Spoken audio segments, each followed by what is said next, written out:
It's the final word daily, day 2 of the first test between England and Sri Lanka. I did not buy any new white goods for my household today, so I'm very bored. I'm very sad about that, Daniel, but I want you to cheer me up with a 30-second summary of what took place on day 2 in Manchester.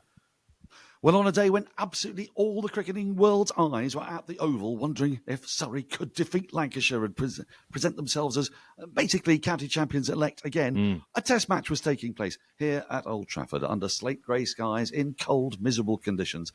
And England began the day needing to score runs, trying to get past Sri Lanka's 236, and they got there, 6 wickets down. But there were some spectacular moments, some terrific balls and some very fine shots at the end of the day. The stars of the show, Asita Fernando, Jaya Surya and Surrey man Jamie Smith. And isn't it marvellous to think that even despite missing Ollie Pope and Jamie Smith and Gus Atkinson, Surrey still managed to bowl out Lancashire for 201. Do you think my eyes were elsewhere today, Cameron?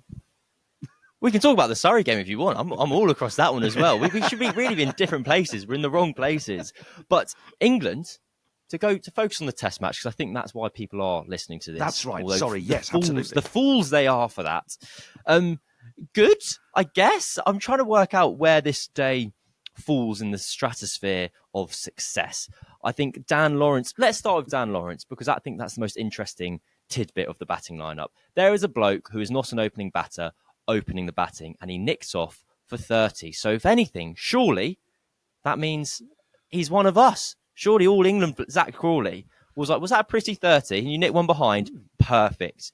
Get him in the show. How did you feel Dan Lawrence went in his first day of actual opening? Because yesterday he had his 4 overs, but this was the real stuff.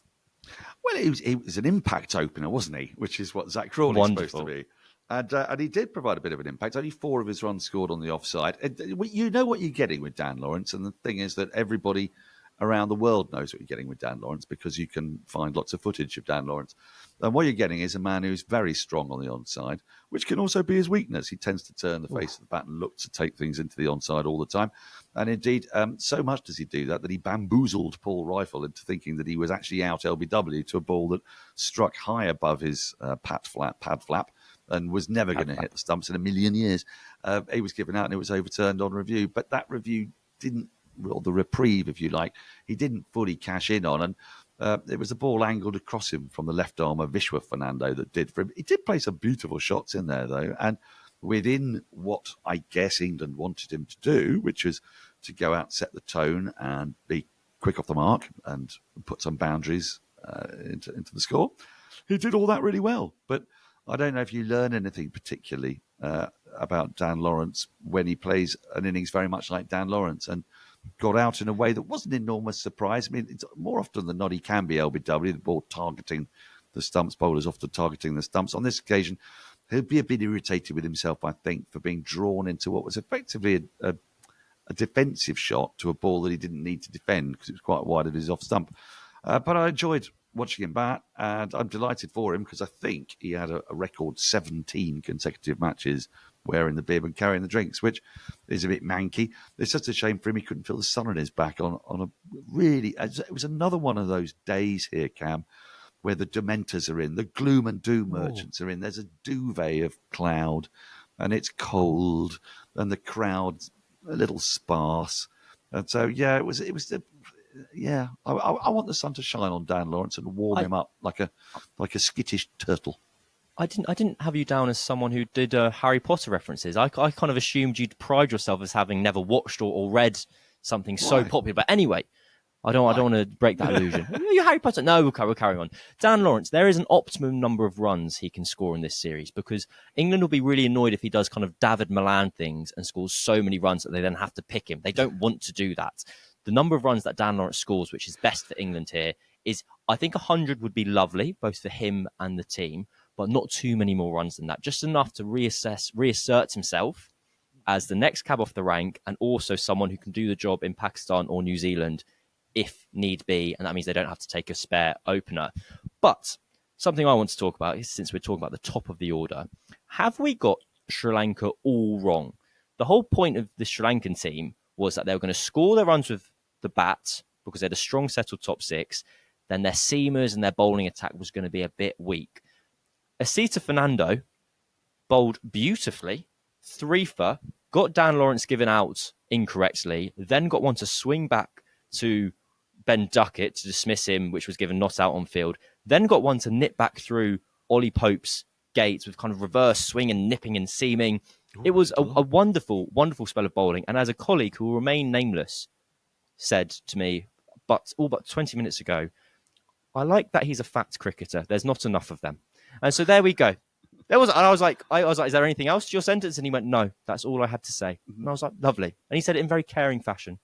Sorry, Hasita. Yeah. He looked wonderful to me.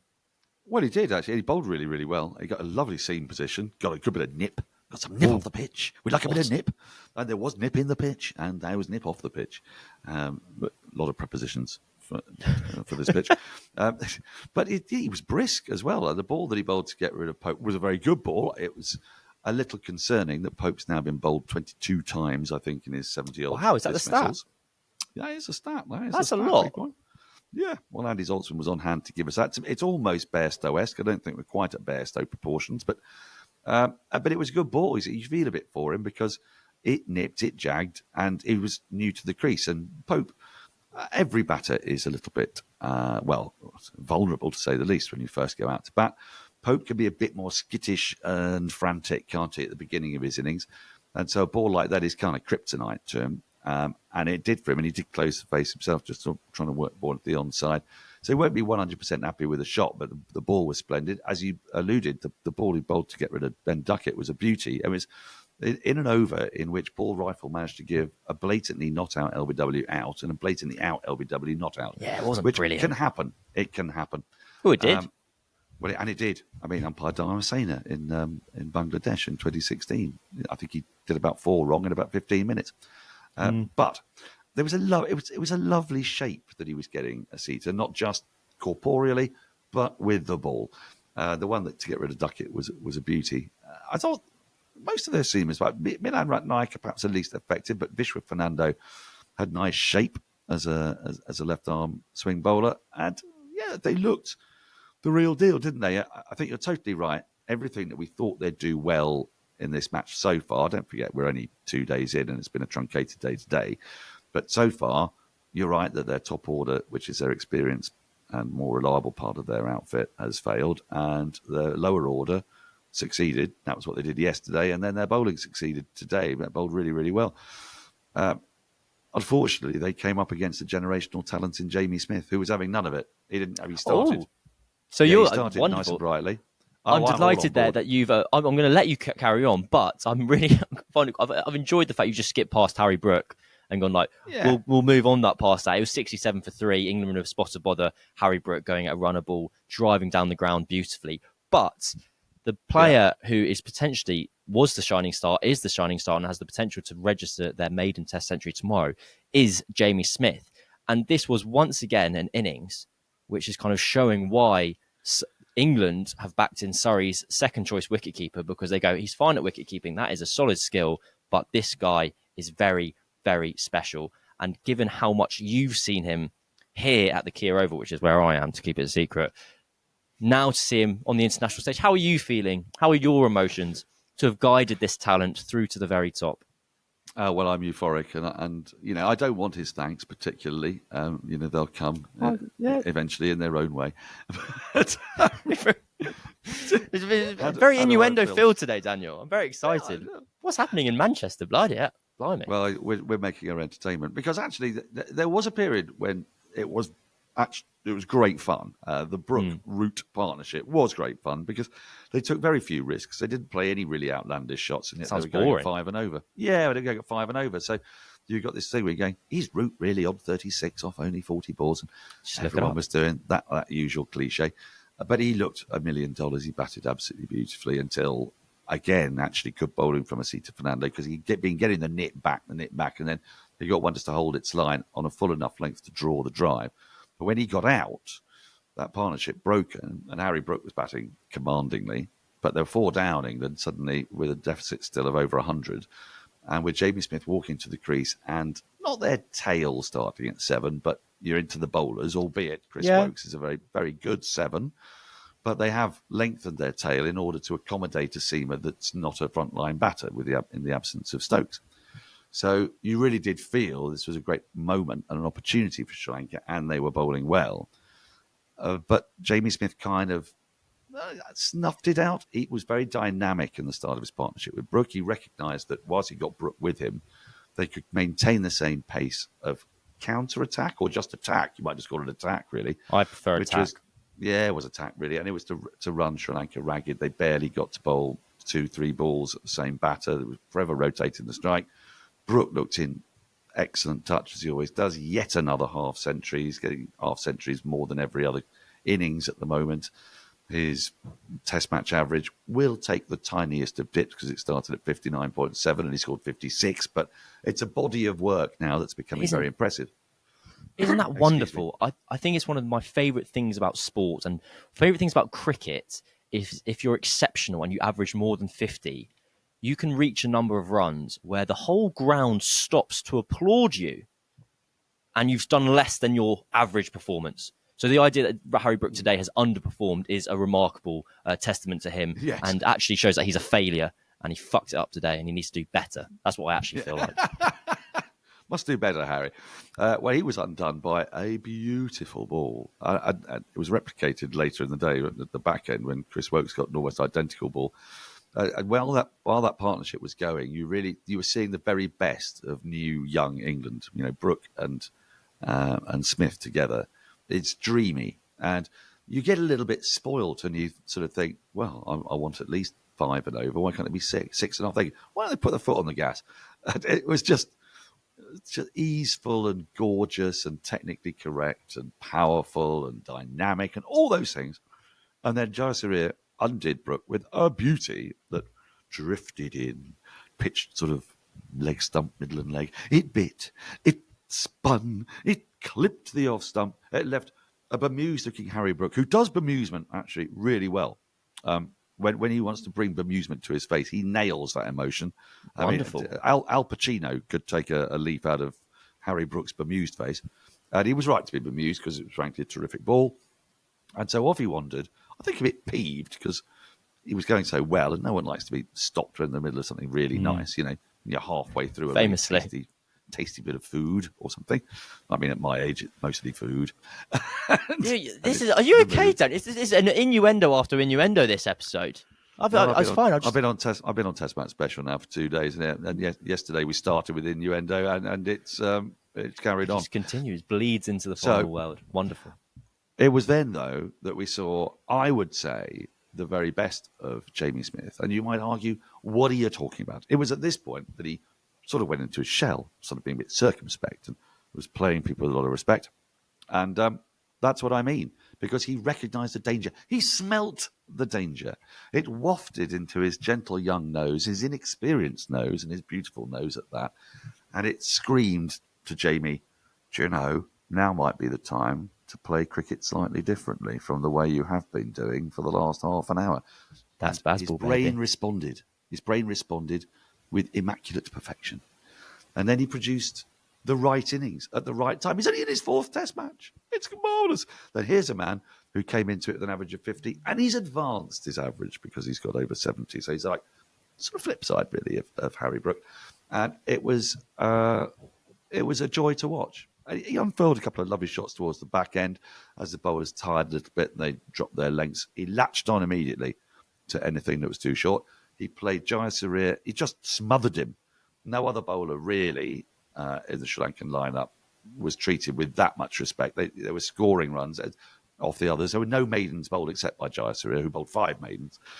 But Smith recognised that there was the danger. And so he said, none shall pass. And it wasn't until Woakes was on strike, he played the ball off the back foot when I think Smith he's got such a lovely long reach, hasn't he? Which is why people sort of often erroneously compare it to KP.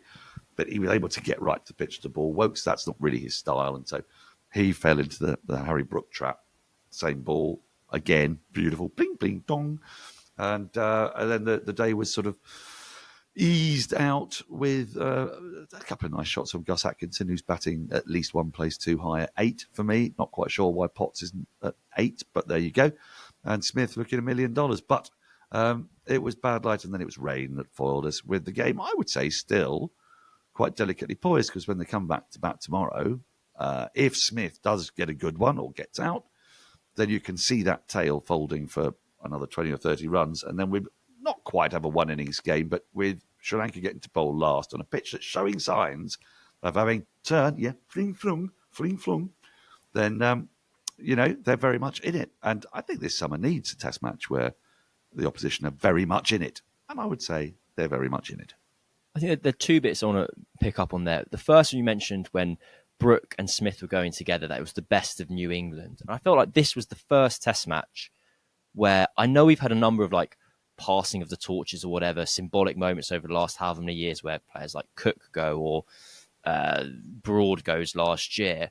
But this was the first time in this match where I've gone, oh, this is a different team. This is a new era. Because in the space of how many, 7 test matches or 8 test matches, and if you go back until Broad's retirement last year, that is a team without Broad, without Anderson, without Stokes, without Bairstow. And all of a sudden, Joe Root and Chris Woakes, rather than looking like part of the group, are, oh, these guys are the old boys who are the experienced heads in a different team now. And it is quite symbolic. And, well, it's not a coincidence that Ben Stokes isn't there, so it's a different captain at the helm. And you go, oh, this is what England looks like for the next 5-10 years. I think that's a significant moment, whereas before we've had players kind of bleed into the side and you go, okay, well, they're part of a different team. This is a new team that is going to be making their mark from this point onwards. And the second thing you mentioned there is the need to have a test match which is close. This match, yes, if England roll over and lose the next 4 wickets for about 40, so a lead of 60, then we go back to basically how we're expecting Sri Lanka to play. If you go, they've got a strong top order, they get together 300. All of a sudden, England needs 240. It's basically the same thing, isn't it, Harry? Harry? I've just said every name wrong. Surrey made sense. Goodness me. If England, I've gone county Spencer? club. I went Spencer.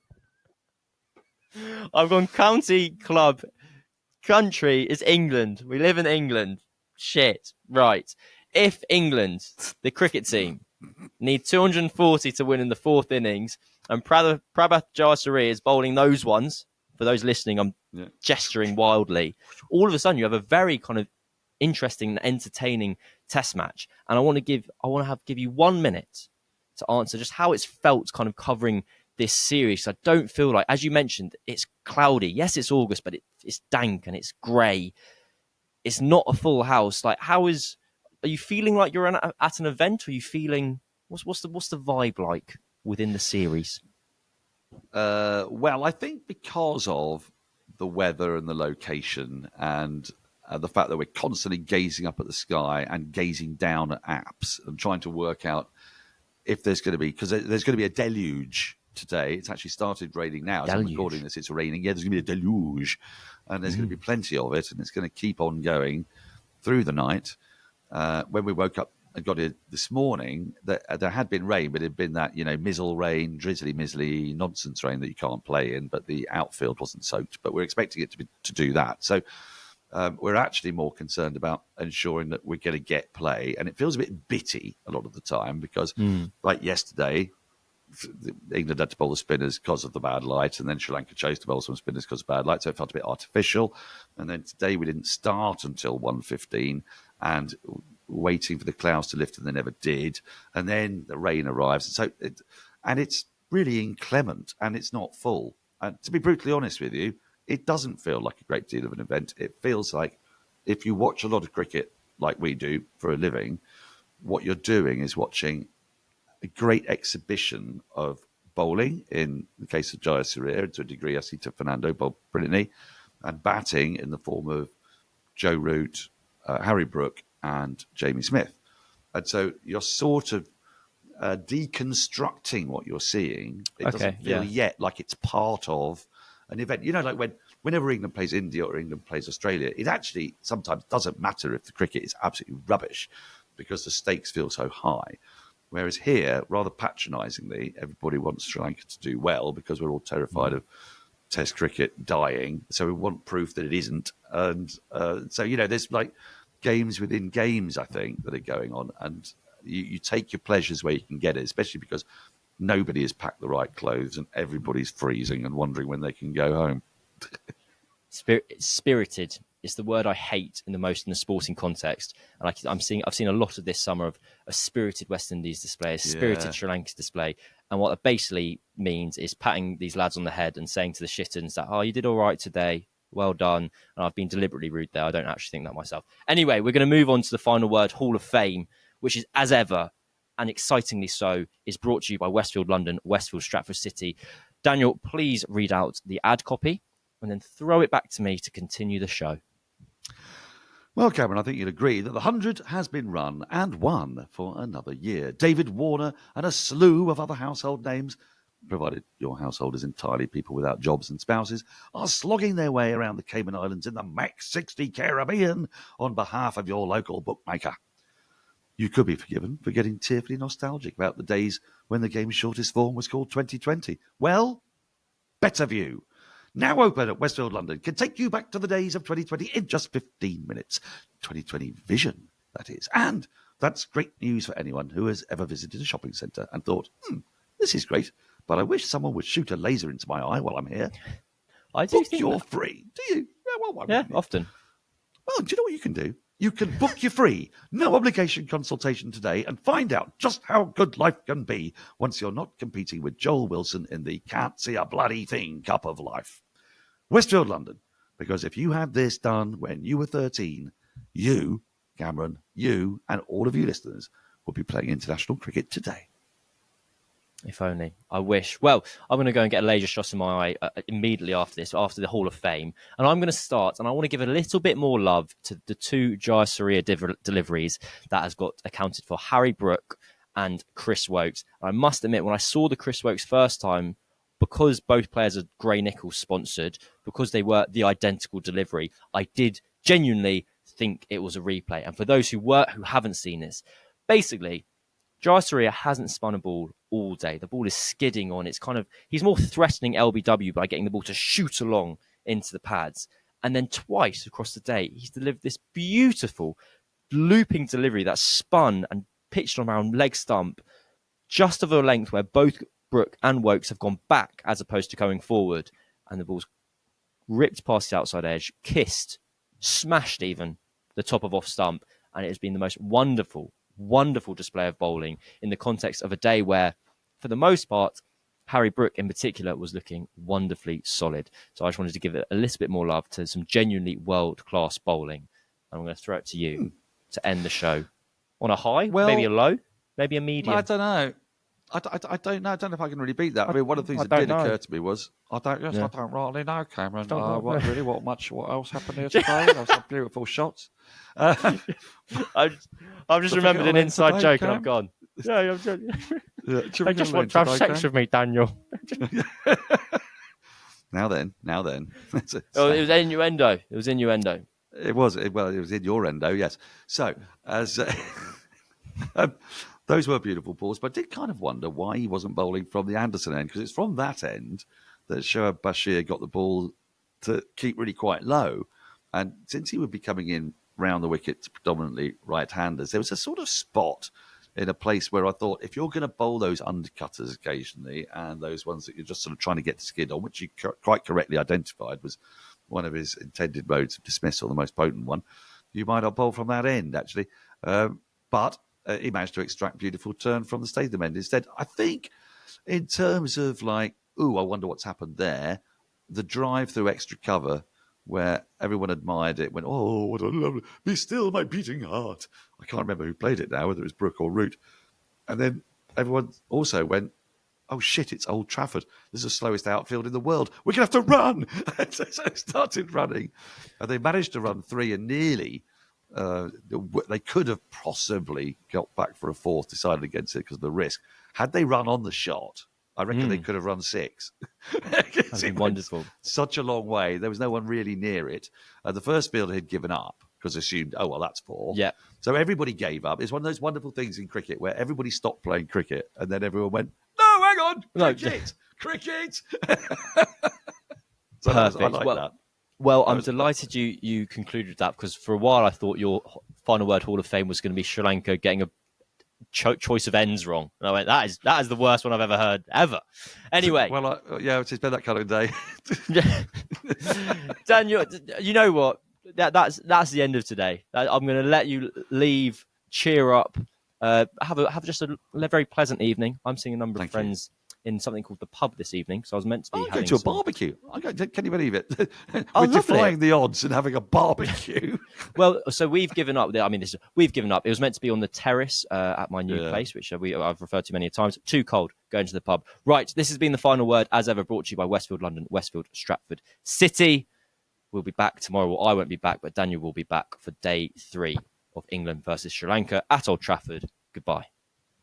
Bye.